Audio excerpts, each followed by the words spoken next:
Sur YouTube, et bien évidemment, c'est le visage de Neymar à la une aujourd'hui pour cristalliser cette frustration du Paris Saint-Germain. 5 jours après l'élimination en Ligue des Champions, ce titre, regardez, Paris perd le Nord. À la une de l'équipe, ce match nul face à Rennes, un but partout. Le Nord de Lille, bien évidemment, qui file vers le titre de champion, 3 points d'avance. Est-ce que cela s'est joué là? Vraisemblablement, selon la presse nationale, réponse oui. Regardez le point sur le classement, 79 points, Paris, 76, place Ligue des Champions avec Monaco à 74, le point également sur la Ligue Europa avec Lyon qui est là à 73, Marseille 56, Lens 56, c'est ultra chaud aux 2 étages européens et bien évidemment pour cette bataille pour le titre de champion de France. On ouvre cette page intérieure de la presse nationale avec la deuxième larme, la deuxième lame pour le Paris Saint-Germain dans les colonnes de l'équipe. 5 jours après cette élimination, voici cette deuxième lame avec ce match nul alors que Paris tenait ce match et ça a craqué en fin de rencontre. L'autre homme qui incarne cet échec parisien, c'est Kimpembe, l'un des capitaines du Paris Saint-Germain. La grosse frustration de Kimpembe, exclu en toute fin de match, plus une gestuelle et des mots échangés, une agitation totale au terme de ce match dans le couloir, dans les vestiaires. Ça a été très compliqué. Ce qui est sûr, c'est que le coach Pochettino l'a affirmé, la phrase est ressortie, elle est là. Des décisions sont à prendre dans les prochains jours côté Paris Saint-Germain. Regardez le Parisien aujourd'hui en France avec là aussi une photo qui cristallise cette frustration. Neymar esselé, le gros René qui est ici. Le PSG perd gros. Le capitaine le dit, Marquinhos. C'est inadmissible. On avait les cartes en main. Que va-t-il se passer? On va attendre ça. Et puis le mercato parisien, bien évidemment, parce que regardez là en marge, le Parisien aujourd'hui en France nous dit que Draxler, ça y est, les 2 parties avec le Paris Saint-Germain se sont entendues. Draxler devrait rester à Paris et on a une première piste pour le prochain milieu parisien. Il pourrait s'agir du Brestois Romain Fèvre. Il est sur les tablettes de nombreux clubs aujourd'hui. Le Paris Saint-Germain, selon nos confrères, serait entré en discussion avec le joueur. Affaire à suivre. Regardez d'ailleurs les notes du Paris Saint-Germain sur ce match, sur la pelouse rennaise. Elles sont très sévères, bien évidemment. Hormis Keylor Navas qui a sauvé la baraque en toute fin de match avec plusieurs arrêts décisifs pour éviter la défaite. Marquis le capitaine, 6. Kimpembe, du coup avec l'exclusion, 3. Les 2 latéraux, Dagba à droite, 5. Et Kurzawa, pareil sur le côté gauche. Herrera, 6, Danilo Pereira 5, Draxler 3, ici à gauche, Di Maria 5, Neymar 4 et Moïskine devant 3. Les notes terribles pour le PSG. Attention à suivre ce qui va se passer dans les prochaines journées et ça va nous animer logiquement notre prochaine revue de presse. Un ancien Parisien qui est lui à la une avec un sens positif, c'est Manchester United et c'est Edinson Cavani. Une victoire sur la pelouse d'Aston Villa 3-1 pour permettre à United de retarder le titre, la consécration du titre du voisin Manchester City qui aimerait pourtant être délesté de ça pour se projeter sur la finale de Ligue des Champions. 2 visages pour United, celui de Cavani, buteur, mais également, regardez, celui, la douleur, la souffrance d'Harry Maguire qui, attention, pourrait ne pas jouer la finale de la Ligue Europa face à Villarreal, voire le début de l'Euro. Examen aujourd'hui pour savoir ce qui lui arrive. Problème à la cheville sur ce tacle ici. Regardez la frayeur. Maguire fear. C'est le même terme qui est utilisé à la une de toute la presse. Vous le voyez. Regardez la morsure à la cheville. Ankle beater. Ici, les examens aujourd'hui. On va savoir ce qui se passe. Va-t-il être opérationnel? Oui ou non pour la finale de la Ligue Europa et pour le début de l'Euro avec Southgate. Maintenant, on file en Italie parce que là, hier, il y a eu un match de fou furieux entre la Juve et l'AC Milan. En jeu, les places pour la Ligue des Champions. En jeu, l'avenir économique des clubs. En jeu, l'avenir également des coachs. La victoire de l'AC Milan, les amis. L'AC Milan s'est imposé à Turin. La merveille de Milan, regardez ça, et pas petit, 3-0. 3-0. Et du coup, lui est à la ramasse. Pirlo est à la rue. C'est comme ça qu'on l'indique tout simplement.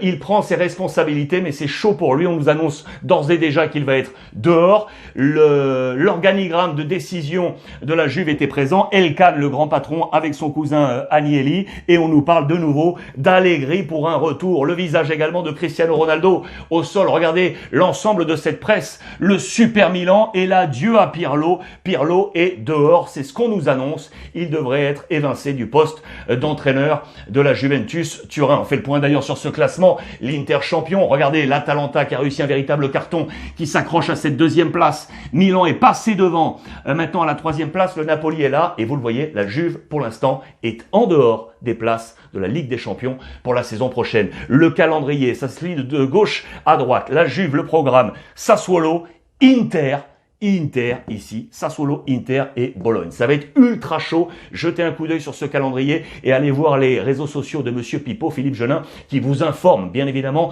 sur cette Serie A italienne. Le monsieur champion, c'est bien évidemment l'ami Pioli. Regardez, les diables ont envoyé la Juve en enfer avec un plan de bataille qui a fonctionné, notamment Brahim Diaz au cœur du jeu. Ibra était devant et sorti blessé. C'est Rebic qui est entré en jeu et qui a été très bon. Très bon également Tomori, le défenseur central. Et du coup, voilà, les éloges sont placés sur Pioli. Il est là, qui prend la bonne note de 8 sur 10. Alors que Pirlo a pris un 4, vous le voyez. Le meilleur à la Juve, ça a été De Ligt.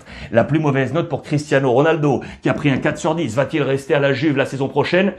Mon avis, c'est pas sûr du tout. Et les bonnes notes côté Milan, la moins bonne, elle est pour Ibra, mais il est sorti blessé avec un 5 sur 10. C'est très bonne note donc pour Brahim Diaz, l'Espagnol. 8 sur 10 au cœur du jeu qui a été excellentissime. 8 sur 10 pour Pioli, qui sort du coup renforcer le Mister Champions. Il était en ballottage.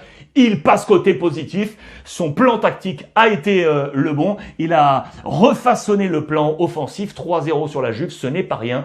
Je peux vous dire que là, il a pris des points, le père Pioli. Chez le voisin, attention, je vous en ai parlé durant les derniers jours. L'Inter, champion, certes, tranquille, ok, tout va bien, on a sabré le champagne, mais récession économique. Le patron Zang l'a annoncé, il a annoncé une diète. La diète est notamment pour les 3 plus gros salaires de l'Inter, avec du Lukaku, du Eriksen ou encore du Alexis Sanchez, les 3 plus gros salaires. On nous montre tout l'effectif avec les différents émoluments et on nous dit qu'il va voir tout ça à la baisse. Attention, parce que ça va amener des discussions en interne. Il y a des salaires qui n'ont pas encore été payés. Il y a des histoires de primes pour le titre de champion qui ne sont pas là. Il va y avoir des discussions et on ne sait pas quel est l'avenir ou non de Conte.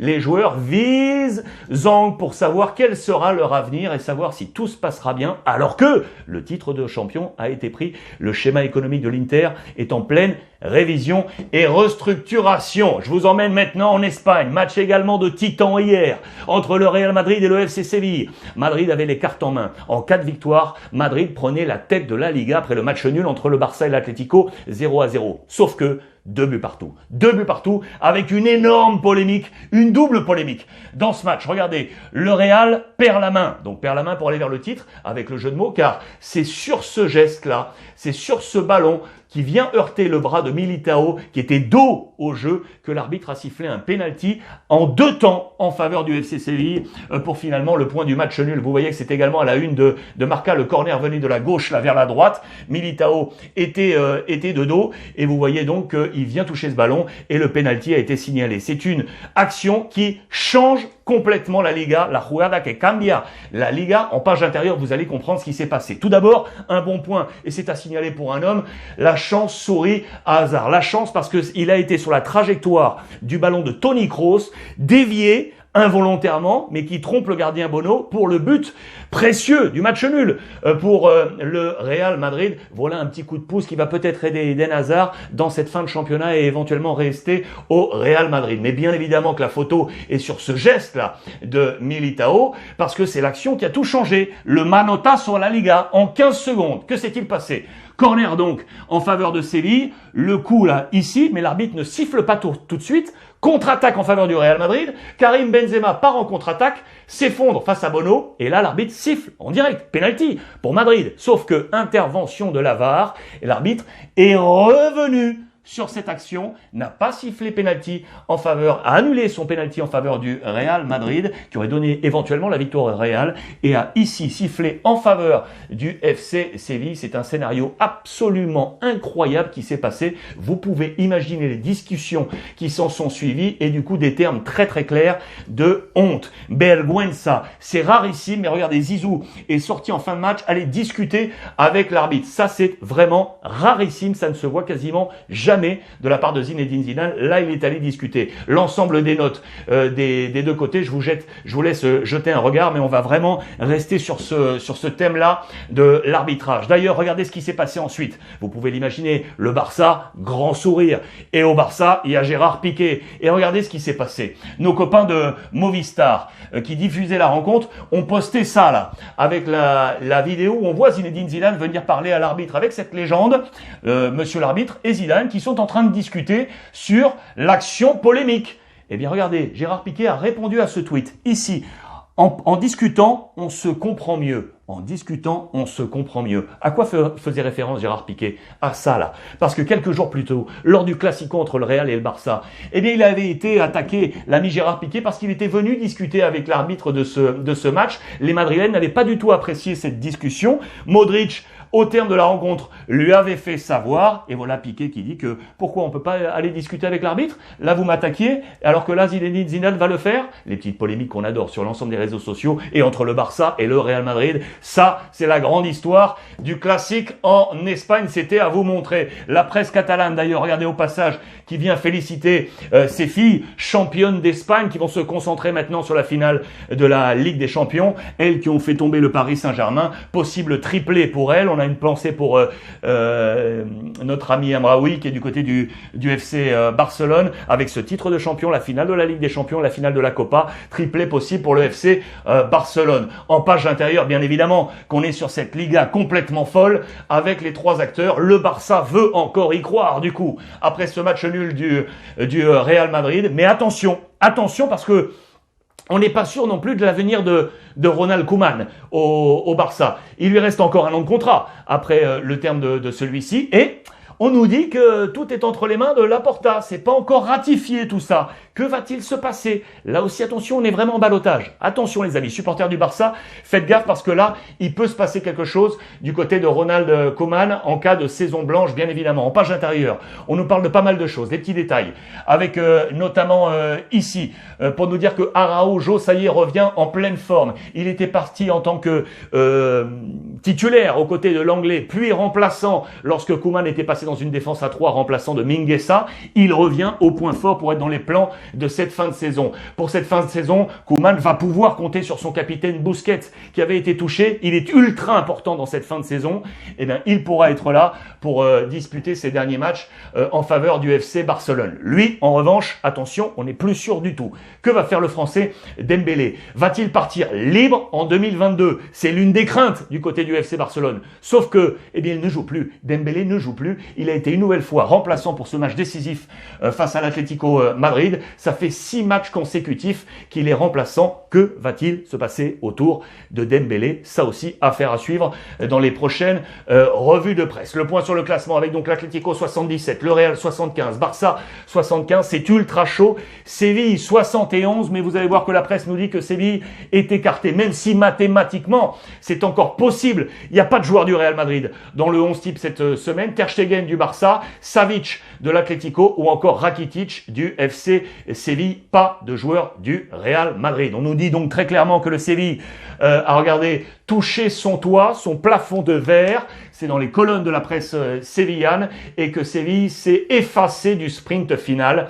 Point de match nul, mais vraisemblablement, il fallait seulement la victoire pour nos confrères pour espérer disputer ce titre à l'Atlético, au Real et au Barça. L'Atlético où Simeone est sorti renforcé de son match nul face au FC Barcelone et notamment permettant à l'Atlético de freiner la bonne série du Barça qui restait sur 28 matchs avec au moins un but marqué à domicile. C'est terminé grâce au travail tactique et la fougue des hommes del Cholo Simeone. Avantage pour lui dans la bataille finale. Il a 2 points d'avance sur le Barça plus le goal average favorable. Si ça venait à se jouer avec le FC Barcelone, il a l'avantage. L'ami El Cholo Simeone sorti donc renforcé de tout ça dans cette bataille face au FC Barcelone. Messi est toujours le meilleur buteur de la Liga avec 28 buts devant Karim Benzema et Gérard Moreno de Villarreal, 21 tous les deux. Luis Suarez 19, En-Nesyri 17. En parlant de Lionel Messi, attention parce que dans les colonnes de Marca, on nous parle d'un danger autour de Messi. Pourquoi? Parce que le président Laporta comptait sur Neymar pour faire rester Messi. Les deux hommes voulaient jouer ensemble. La prolongation de contrat jusqu'en 2025 en faveur du Paris Saint-Germain de Neymar fait que Laporta perd son appui pour espérer garder Messi. Là aussi, que va-t-il se passer? Va-t-il rester à Barcelone? On est à 51 jours. 51 jours du terme de son contrat. Gros point d'interrogation autour de Messi. Et je vous le disais également dans les colonnes de Sport et de Marca, on s'interroge autour de Ronald Koeman, le professeur, comme on l'appelle, car il a été ultra sévère là, avec ses hommes. Et attention, parce que son destin est aussi entre les mains de la direction sportive du FC Barcelone. J'en viens au grand jeu que je vous ai annoncé ce week-end. Ce week-end, je vous ai proposé de gagner le maillot du Real Madrid. J'étais ce week-end, vous le savez, avec les copains de First Team sur Twitch, la chaîne Le Stream, pour 2 rendez-vous samedi dimanche, et je vous ai proposé de gagner le maillot du Real Madrid. Mais pour cela, il faut déjà répondre à cette question. Regardez, vous allez me citer le nom des 2 entraîneurs qui ont précédé le retour de Zinedine Zidane au Real Madrid en 2019.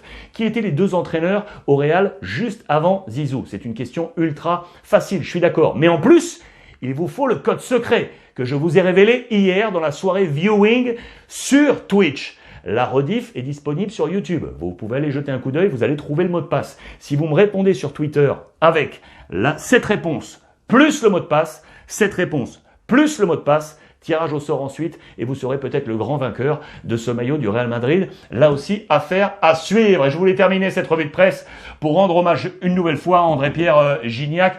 Va-t-il reporter une nouvelle fois le maillot de l'équipe de France? C'est possible, les amis. L'équipe olympique, regardez ce qui se passe. L'attaquant français des Tigresses de Montreuil figure dans la liste élargie, transmise au CNOSF par Sylvain Ripoll, le coach de l'équipe olympique. CNOSF, liste transmise pour les prochains JO. Et attention, c'est cet été, du 23 juillet au 8 août prochain. Et vous savez contre qui est le premier match? Contre le Mexique. Là où joue André-Pierre Gignac. Voilà ces petites histoires qui font une nouvelle fois la grande histoire du football. Et j'adore ça. Les amis, merci à vous tous de votre fidélité. On échange via le hashtag Ruiz Club. Retrouvez-moi sur la chaîne YouTube. Abonnez-vous, c'est gratuit. Activez la petite clochette et partagez. Et je vous en remercie. Et n'oubliez pas, comme tous les jours, mon leitmotiv, profitez des vôtres.